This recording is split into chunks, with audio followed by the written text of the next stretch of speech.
أعوذ بالله من الشيطان الرجيم.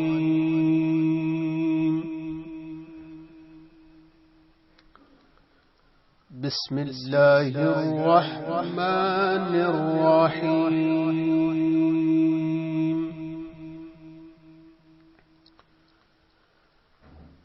الحمد لله رب العالمين.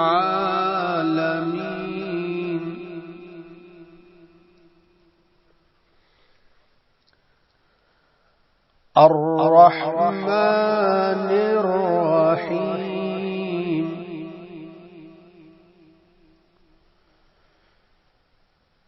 مالك يوم الدين.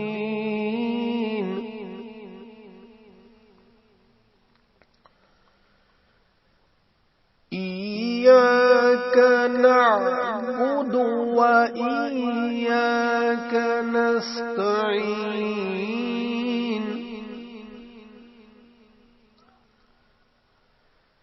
اهدنا الصراط المستقيم.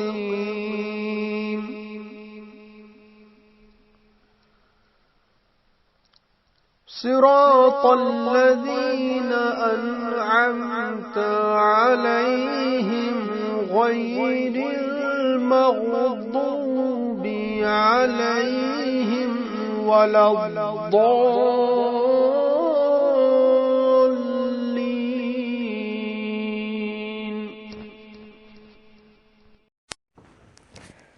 ترجمہ شروع کرتا ہوں اللہ کے نام سے جو بڑا مہربان نہایت رحم والا ہے۔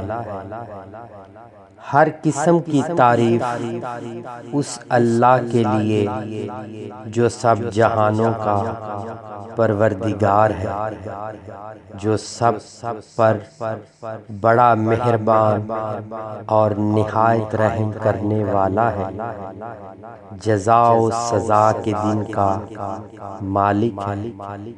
اے اللہ، ہم تیری ہی عبادت کرتے ہیں اور تجھ ہی سے مدد مانگتے ہیں۔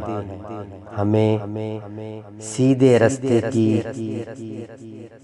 اور اس پر چلنے کی ہدایت کرتا رہ۔ راستہ ان لوگوں کا جن پر تو نے انعام و احسان کیا، نہ ان کا راستہ جن پر تیرا قہر و غضب نازل ہوا، اور نہ ان کا جو گمراہ ہے۔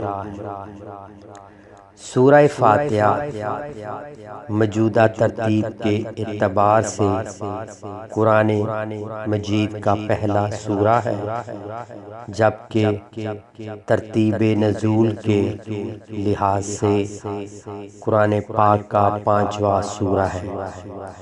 یہ وہ واحد سورہ ہے جسے اللہ رب العزت نے اپنے پیارے نبی حضرت محمد صلی اللہ علیہ وآلہ وسلم پر 2 مرتبہ نازل کیا۔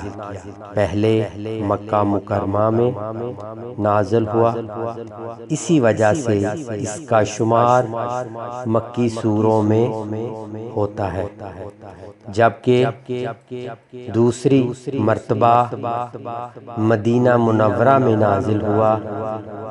عربی میں فاتحہ ابتدائیہ کو کہا جاتا ہے، اور اس سورہ کی اہمیت اس بات سے بڑھ جاتی ہے کہ جب تک انسان نماز میں اس سورۃ مبارکہ کی تلاوت نہ کرے تو اس کی نماز صحیح نہیں ہوتی۔ سورہ حمد وہ سورہ ہے جس میں ہر بیماری کے لیے شفا موجود ہے، اور اس کے ناموں میں سے ایک نام شفا بھی ہے، جو اس بات کی طرف اشارہ کرتا ہے کہ اس میں سوائے موت کے ہر بیماری کے لیے شفا موجود ہے۔ آیت نمبر 3 میں رحمان سے مراد اللہ رب العزت کی عام رحمت ہے، جو دوست اور دشمن، مومن اور کافر سب کے لیے ہے، یعنی اس کی بے حساب رحمت کی بارش سب تک پہنچتی ہے۔ رحیم سے مراد اللہ تعالیٰ کی خاص رحمت ہے، جو اس کے مطیع، صالح اور فرما بردار بندوں کے ساتھ مخصوص ہے، یعنی اللہ رب العزت کے یہ نیک پاکیزہ بندے صالح کی بنا پر اس رحمت و احسان خصوصی کے مستحق قرار پائے ہیں۔ آیت نمبر 5 میں اللہ ہی کی عبادت اور اسی سے مدد طلب کرنے کا ذکر کیا گیا ہے۔ اس کے ذریعے عبادت و بندگی کی طرف جس خوبصورت انداز میں اشارہ کیا گیا ہے، حقیقت میں ان اشاروں کے ذریعے توحید کی تمام اقسام کو بیان کیا گیا ہے۔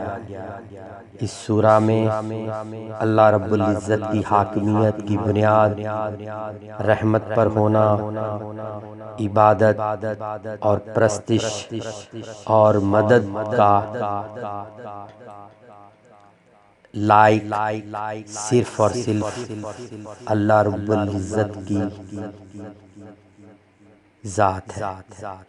خدا کے برگزیدہ بندوں پر اس کے انعام کا نازل ہونا اور گمراہ بندوں پر خدا کے غضب کا نازل ہونے کا بیان موجود ہے۔ حضرت امام محمد باقر علیہ السلام فرماتے ہیں کہ جس مریض کو سورہ حمد پڑھنے کے بعد بھی شفا نہ ملے، اسے کوئی چیز بھی افاقہ نہیں دے سکتی۔ شکریہ، جزاک اللہ۔ دعاؤں میں تمام عالم اسلام کے مرحومین کو یاد رکھیے گا۔